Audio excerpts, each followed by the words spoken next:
championnat du monde des jeunes chevaux de dressage 2018 avec l'élevage Massa Horses, la sellerie en ligne spécialisée dressage, horsedressagestore.com et Kevin Beckens. Une coach qui a le sourire aujourd'hui. Oui, bien sûr. Une coach a souvent le sourire, sauf quand il y a des catastrophes imprévues et imprévisibles. Là, on était venu avec 2 chevaux, un qu'on espérait voir en finale et qui est qualifié.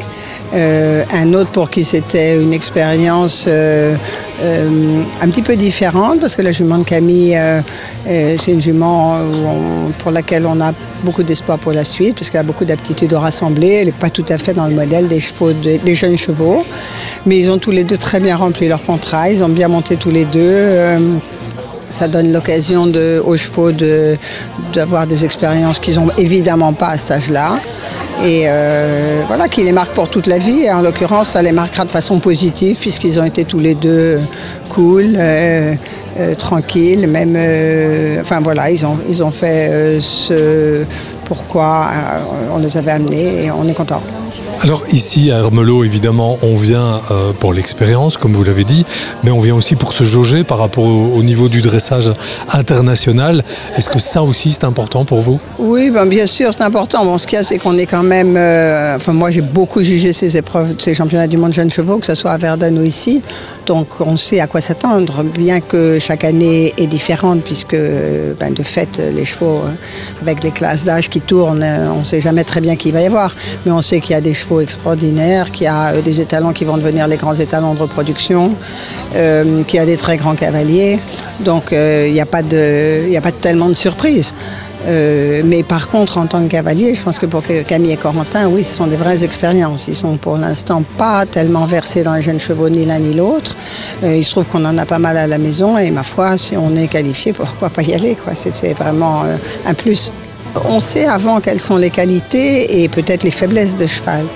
Et donc on sait ce qui peut éventuellement arriver si les chevaux remplissent à peu près le contrat qu'ils remplissent d'habitude. Hein. Évidemment, il peut y avoir des grosses contre-performances parce que ce sont des jeunes chevaux et qu'il peut se passer des tas de choses. Mais en moyenne, non, on n'a pas d'énormes surprises. Bon, alors évidemment, la notation des jeunes chevaux, c'est beaucoup moins, je dirais, précis. Ça peut varier d'un jury à l'autre parce que c'est moins codifié qu'un Grand Prix, par exemple. Hein. C'est vraiment différent. C'est une espèce d'appréciation globale. Donc, quelquefois, on peut se dire, chic, j'ai eu plein de points, ou dommage, j'aurais espéré avoir un petit peu plus. Mais, vous savez, quand on a du métier comme on l'a, et comme je l'ai en particulier, tout ça, ça reste... j'allais dire presque anecdotique. On a un objectif, on travaille les chevaux d'une certaine façon.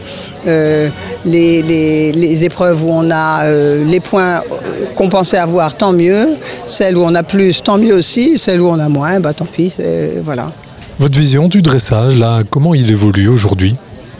Je crois que globalement, l'équitation s'améliore. Je dirais qu'il y a beaucoup plus de respect pour les chevaux. Il y a beaucoup de gens qui montent très bien. On demande un petit peu moins d'extravagance et un peu plus de technique de base. Maintenant, il faut quand même penser que ces épreuves de championnat du monde de jeunes chevaux, c'est un énorme marché, parce que c'est là que se font des gros deals et que du coup, il y a aussi un petit peu on demande aux chevaux beaucoup. Ça dépend, c'est pour ça que ça dépend des objectifs. Il y a des gens, par exemple, quand vous avez un étalon qui est capable d'être dans les 4, 5, 6 meilleurs, sa carrière d'étalon va déjà commencer là. Il va se faire une réputation. Donc là, évidemment, les cavaliers vont vraiment demander au cheval de montrer tout ce qu'il peut. Si c'est quelqu'un qui, par contre, a des projets pour le cheval à plus long terme, ça va être une façon différente de présenter. Donc il y a vraiment des objectifs très différents et des types de chevaux quand même très différents.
Sunday morning, restless feeling brings the dawning.